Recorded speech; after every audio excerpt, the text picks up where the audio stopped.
Bismillahirrahmanirrahim. Iyaka na'budu wa iyaka nasta'in. Secretary General OIC Hussain Brahim Taha, Foreign Minister, Kingdom of Saudi Arabia, Prince Faisal bin Farhan Al Saud, Honorable Foreign Minister of China, Wang Yi, Royal Highnesses, Honorable Foreign Ministers, Excellencies, ladies and gentlemen. First of all, let me welcome you with great joy and happiness on this 48th Foreign Ministers OIC meeting. And it's being held in Islamabad at a time when we are celebrating our 75th anniversary of our independence. So I want to warmly welcome you. I hope you have a great stay here. And from the people of Pakistan, they are overjoyed that all of you are here and on this special occasion.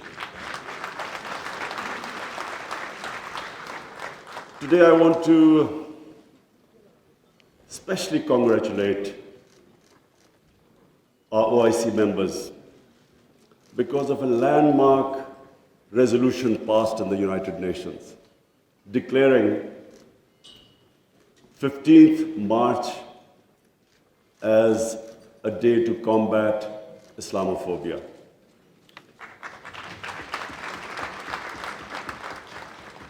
But I want to remind people why 15th of March. 15th of March was a day when a gunman walked into a mosque in New Zealand and shot dead 50 people. Why did he shoot them? Because he felt that all Muslims were terrorists. Where did this Islamophobia grow and was allowed to keep growing? After 9/11. What happened after 9/11?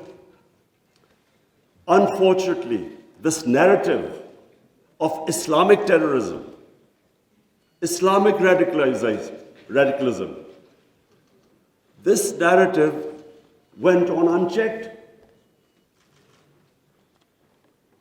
Respected foreign ministers, I have spent a lot of my life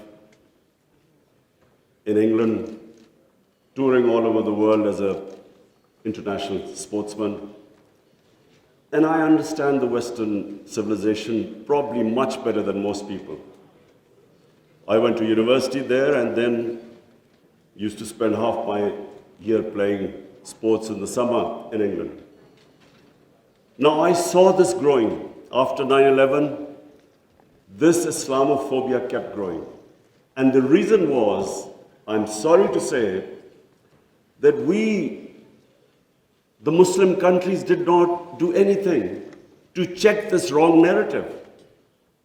How can any religion have anything to do with terrorism? How was Islam equated with terrorism? And once that happens, how is the man in the street in Western countries, how is he supposed to differentiate between a moderate Muslim and a radical Muslim? How can he differentiate? Hence, this man walks into a mosque and shoots everyone he could. Unfortunately, what should have been done and wasn't,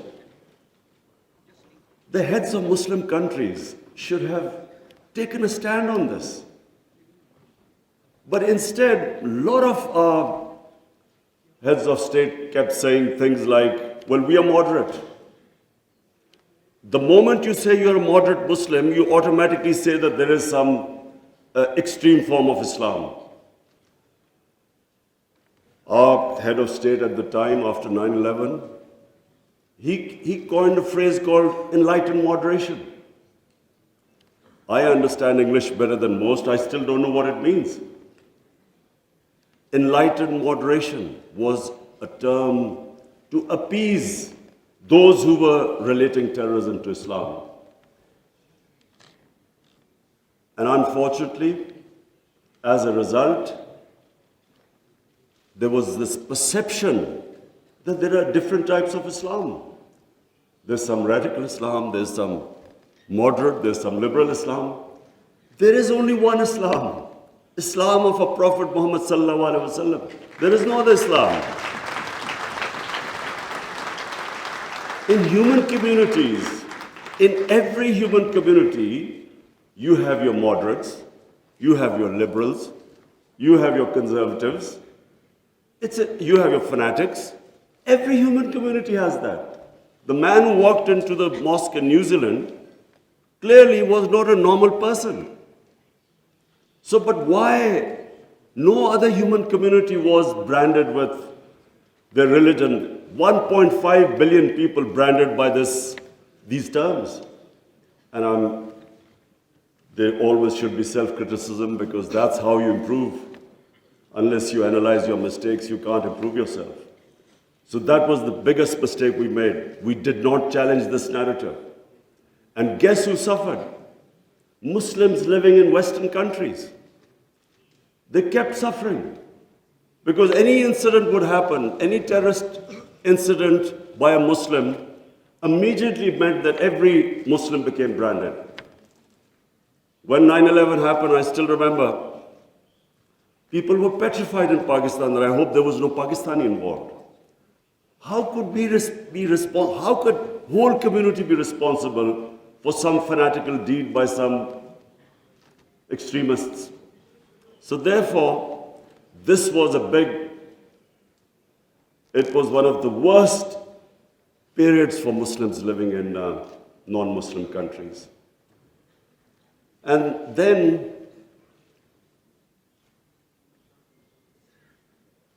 in 1989, there was a book called Satanic Verses, written by a Muslim who knew, because he came from a Muslim family, he knew the reaction in the Muslim world, amongst the Muslims, if he insulted or mocked or ridiculed our Holy Prophet, peace be upon him. But what happened after 1989 was, rather than again the Muslim world coming up with an intellectual narrative, trying to explain to them that why do we feel, why are we so hurt when a Holy Prophet is ridiculed? Why does it hurt us so much? Living in and knowing the Western societies, I knew why they couldn't understand, because they do not treat religion like we do. Jesus Christ is not treated the way we in the West, the way we treat our Holy Prophet here. So they couldn't understand what was going on. Why were there demonstrations? Why were there death threats to Salman Rushdie? So they kept thinking that the Muslims do not allow freedom of expression.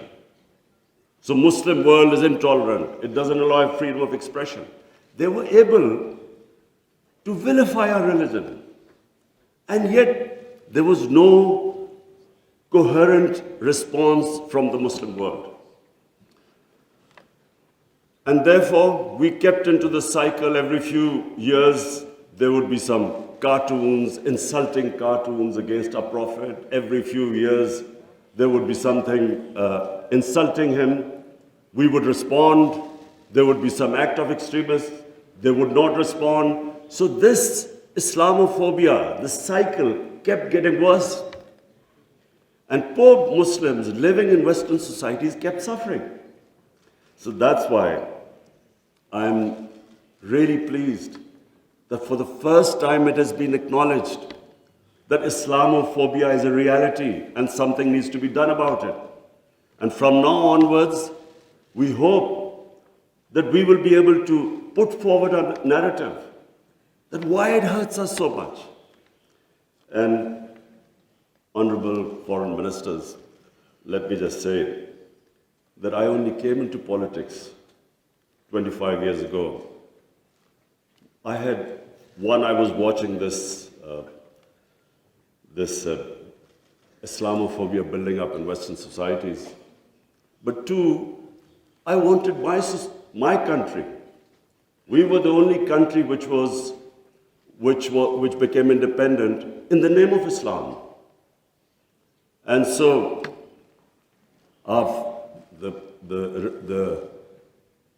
the objective resolution of our founding fathers was to make an Islamic welfare state based on the state of Medina. So I came into politics 25 years ago because that was my goal.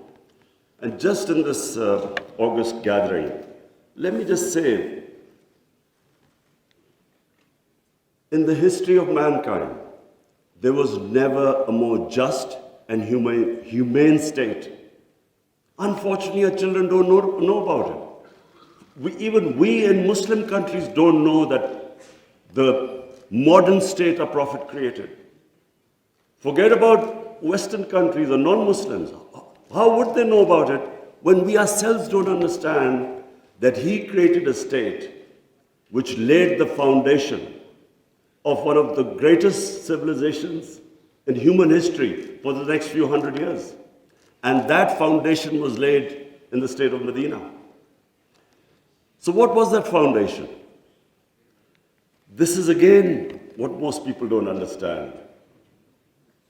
And I'm glad that Foreign Minister Wang Yi is here, because I want people to understand what was it that caused this great revolution, one of the greatest revolutions of all times.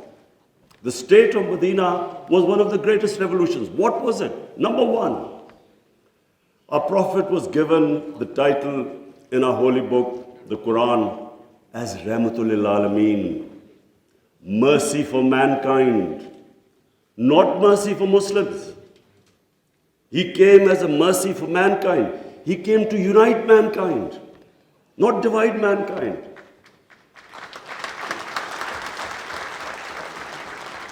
Allah for Muslims is Rahmat, Rabbul Alameen, not Rabbul Muslimeen. We do not understand, we Muslims don't understand the great mission our Prophet came in this world for, to unite humanity. The Charter of Medina was signed with Jews, with Christians, with Sabians, and with pagans. All became part of a human community. We don't even realize that in 10 years which the Prophet came to Medina and then he left this world, people think that it was, through conquests and through the sword. Hardly anyone knows that in these 10 years, there were only about 1,200 people who were killed in battles. In these 10 years, 1,200 people died and Islam spread all over Arabia. So it was a revolution of ideas. He created a new system. So the state of Medina, he created the best rule of law. The basis of a civilized society is rule of law. His saying that even if my daughter commits a crime, she will be punished. No one is above law. His saying that many nations before you have been destroyed, where the powerful crooks were exempted, were given immunity, and poor crooks were put into jail. If you look at the world right now, Excellencies, I can tell you, just look at all the poor countries. Look at the countries which have poverty. There will be one thing in common. They cannot catch the white-collar criminals. They only end up putting petty criminals in jail. This is the biggest problem which our Prophet, peace be upon him, predicted almost 1,500 years ago. The developing world is poor not because they lack resources, because they cannot put the powerful criminals in jail. There's a fact-type panel report by Secretary General of the United Nations. According to this report, and this will shock all of you, that every year, $1.6 trillion leave the poor countries and end up in tax havens and in the developed world. $1.6 trillion according to the panel report of the UN Secretary General. Just imagine what is going on. Poor countries are being robbed simply because we cannot put the powerful criminals in jail. We cannot bring them under the rule of law. This is what our Prophet predicted. And this was the state of Medina where he set up this system of rule of law, no one above. And two of the first four Khalifas, two of the first four heads of state of Medina ended up in court of law. And one of the most revered and respected figures of Islam, who was the fourth Khalifa, he loses a case against a Jewish citizen because the judge refused to accept the testimony of his son. This was the justice system there, which laid the foundation of this great civilization. So what does it show? Number one,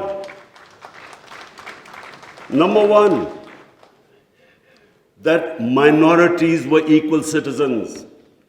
They were equal citizens in front of law. There was no discrimination. Secondly, it shows that a common citizen could win a case against the head of state. No one was above law. This is 600 years before the Magna Carta was signed in England, which was the beginning of the democratic struggle of Britain. And it took them years before they could actually bring their head of state under the rule of law. This is what happened in the state of Medina. It was ahead of its time.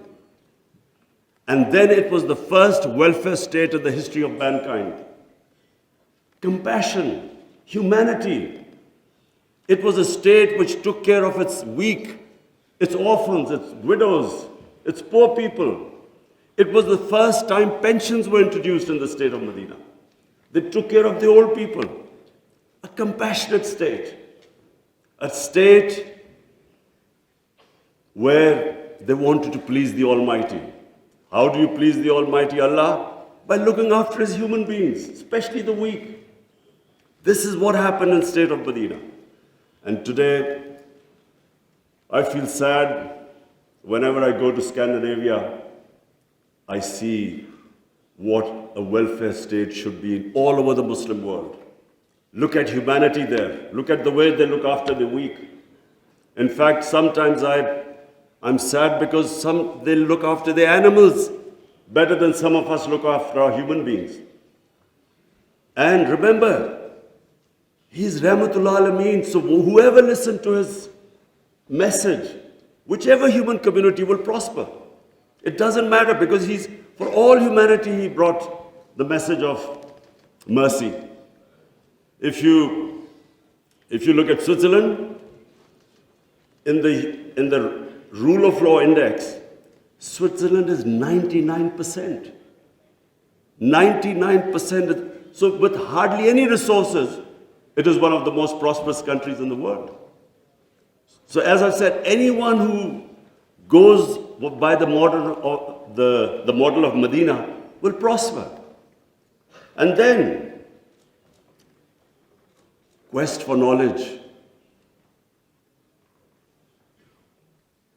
Foreign Minister Wang Yi, you'd be surprised, one of our prophets saying, he said, even if you have to go to China to learn and quest for knowledge, you must go there. Now first China at that time was center of knowledge, but it meant even risking your life. Going from, at that time, Arabia to China meant you might not come back. So that was the quest of knowledge. You have to seek knowledge from cradle to grave. He sparked off this great knowledge revolution. For hundreds of years, the top scientists were Muslims because they thought quest for knowledge was a sacred duty. Look at the situation in the Muslim world today. How much do we have a quest for knowledge? And then we get so much, wherever you go, Muslims we imprison our women have no rights. And sometimes, it almost seemed that the US invaded Afghanistan to liberate their women. There was no other reason except to liberate the women. Somehow our women are in prison. Let me just tell you that it was a revolutionary move by our Prophet that women were given inheritance rights. They were empowered. In Europe, even 100 years ago, the women barely got their inheritance rights. 1500 years ago, women were given the rights. And no one seems to know this. And sadly, cultural issues are equated to our religion. We cannot explain, sometimes Western people say, they confuse culture with religion. I'm sad to say in Pakistan, we discovered 70% of our women do not get inheritance rights. So we have especially had to pass law to enforce that women must get their inheritance rights. This is 1500 years later. And no one knows this. Slaves, honorable foreign ministers, nowhere in human history has this happened. That slaves became kings. The Mamluks were slaves who became kings in Egypt. In India, there was slave dynasty that became kings. Why? Because the Prophet said, treat your slaves as family members. Best to free them, if not, treat them as equal family members. So he was the greatest human being that ever stepped foot. There'll never be a human being like him. Anyone close to the Prophet became leaders. If you read the book, The Arab Conquest, everyone became a leader. Whoever was near the Prophet. And our generations don't understand that, and neither have we been able to explain to anyone else.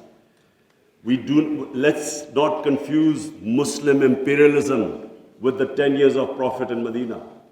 Let's not confuse that, because that was not what the Prophet preached, where the Muslims went all over the world conquering. It is not what the Prophets, the whole revolution was of ideas.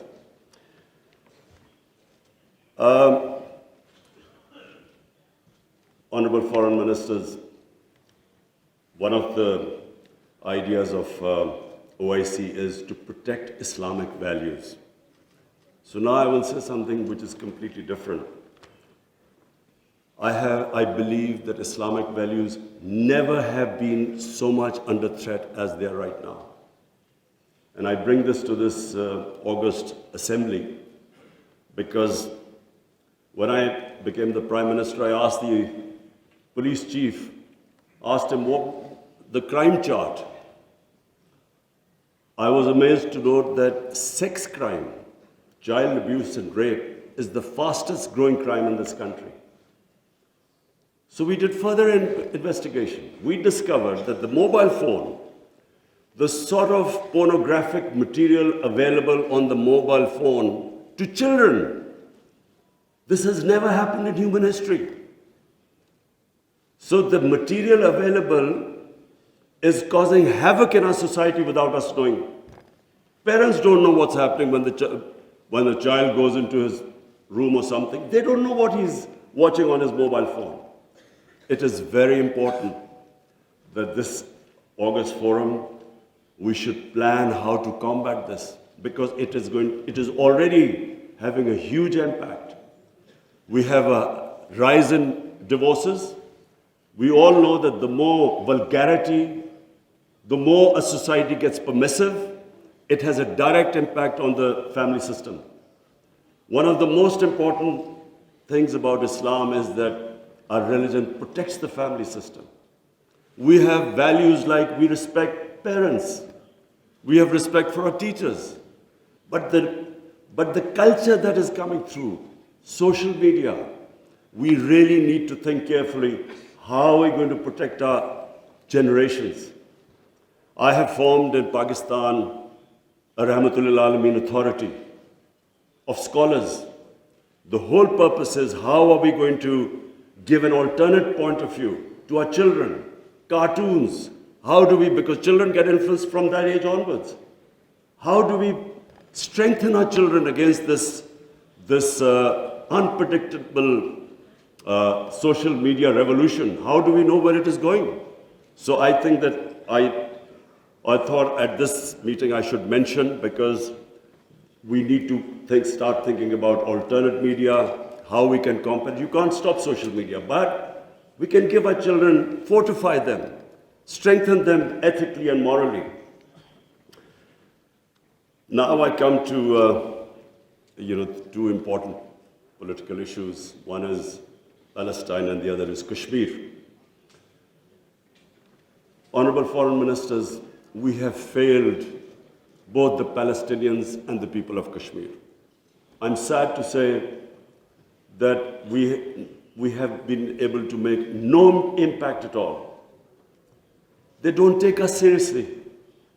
We are a divided house, and those powers know it. We are 1.5 billion people, and yet our voice to stop this blatant injustice is insignificant. We are not talking about conquering some country.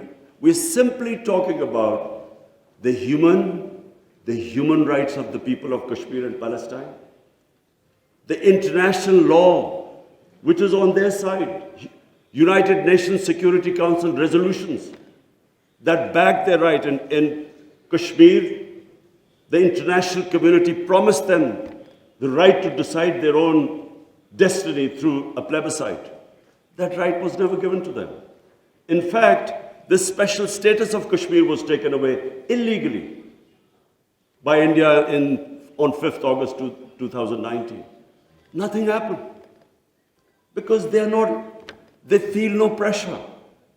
They feel we can make a resolution and then, back to our usual business. I'm not talking about altering our foreign policies. All of us countries have our different foreign policies.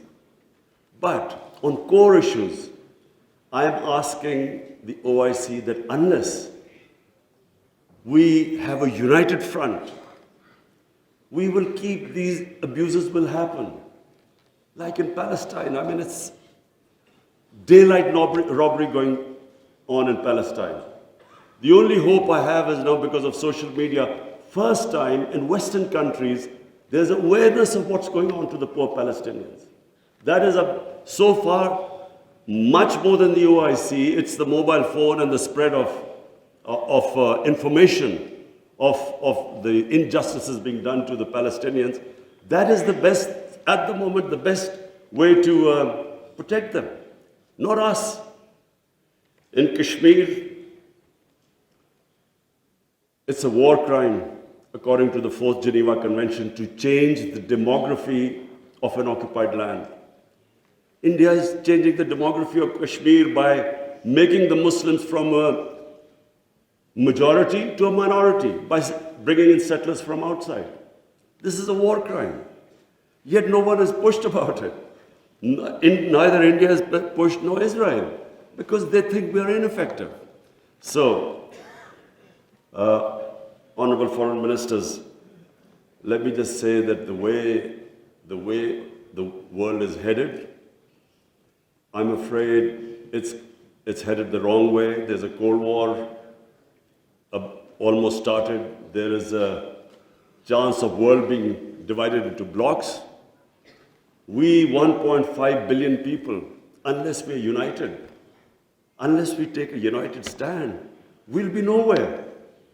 As what I'm scared to say where the future is headed right now. Before I come to Ukraine, I just want to talk about Afghanistan. It is extremely important that we stabilize Afghanistan. After 40 years, and no nation has suffered as the people of Afghanistan. 40 years of conflict. Finally, there is no conflict going on. The only danger now to Afghanistan is that through the sanctions and non-recognition, they might end up having a humanitarian crisis. Already the people are falling below the poverty line. Already there's a brain drain going on. So it's extremely important that we help the people of Afghanistan. And I say this because a stable Afghanistan is the only way, I repeat, it's the only way we are going to be able to stop international terrorism from Afghan soil. No other country is going to be able to do it. Let's not be delusional that some other country will come in and sort of through drones or something fight terrorism. It's not going to happen. The only hope is a stable Afghanistan government that can take care of international terrorism.